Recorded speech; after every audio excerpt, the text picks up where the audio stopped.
Joining me now is Congressman Danny Heck from the state of Washington. Seattle is not in his district, but he is obviously loves his state and is here to talk about what's going on. Danny, when you listen to that man talking about how, you know, he can't sleep at night, people are banging on his door, what is going on here? Well, Martha, first of all, thanks for having me on. It's been a while, and it's nice to be back. Thank you. Secondly, it turns nice out that thank you very much. My goddaughter, Michaela, lives in the neighborhood, and we talk almost every day. I want to check in on her. And just this morning, we talked about it again. And I said, what's it like? And she said, you know, it's amazingly peaceful. But Martha, this is Seattle. And the activity runs the gamut from the WTO riots of a couple of decades ago, where there was a lot of rioting and looting. And this is nothing like that whatsoever. Yeah. But it runs the gamut from that to what we call Seattle nice. They have a problem at four-way stops in Seattle because nobody will go first. They always want the other person to go. The truth of the matter is that the overwhelming number of people involved in this are peacefully protesting something that is long overdue to be protested. Okay.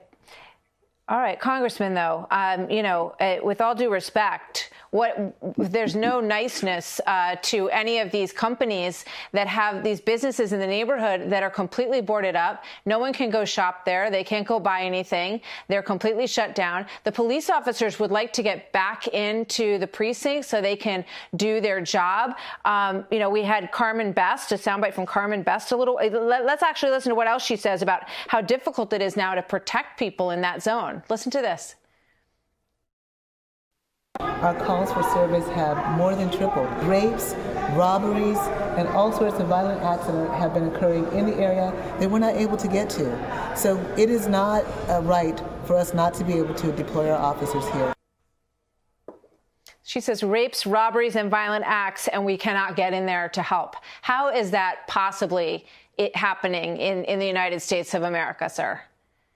Well, response time has been protracted. There's no question about that. But you have different information than I do, Martha. I'm aware that there are actually lots of business establishments, including restaurants, that are open in that area. But look, this is not an ideal We're just situation. showing the pictures, Congressman. We're showing pictures. You can see these businesses that have boards nailed in front of them. That this is not anything I'm saying. I'm looking at what's going on in the video here.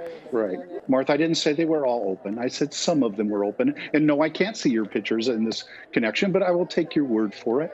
Look, I want to reiterate that what we see here with closed businesses and protracted response times is not desirable, is not something we would want.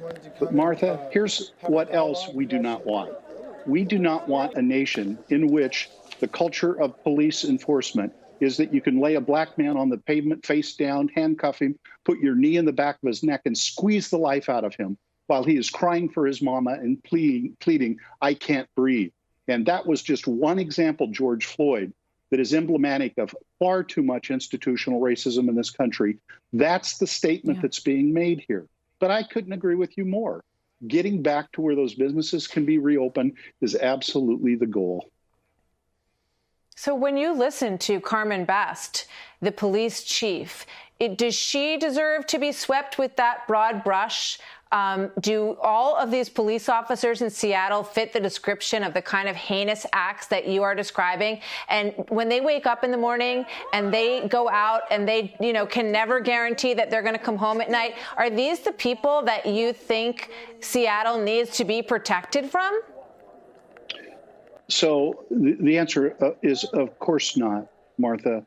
But remember that when the officer had George Floyd down on the ground, there were 3 officers standing around him who did not stop Absolutely. it. And they're all in jail. And they are all probably going to jail for the rest of their lives. Well, I doubt that. But the point is they were caught on video camera. Well, we'll see. And the question is, how many weren't caught on video camera? Should I just list for you the names of the number of people that have been killed at the hands of the police that happen to be black in the last few years that were caught on camera? Let's not pretend like this is not a systematic problem. Okay. No, I'm not pretending anything. You know, if you look at the data, there are those who say that systemic is not the right word for what's going on. And I know that people differ on that point. we have covered all of the stories of the names of the people that you would probably name. And I think that police departments across this country are saying we are willing to come to the table and we want there to be reform, and we are not murderers. We don't stick up for any of these individuals, and we know justice must be done. But to sort of minimize what's going on in Seattle, I think is something that I'm not sure is the right thing for peace and justice either, Congressman. And I'll just give you one last thought. Well, I've reached out to several law enforcement officers in the course of the last several weeks. And you're right, there is, frankly, a new openness for transformational changes in the way we approach policing.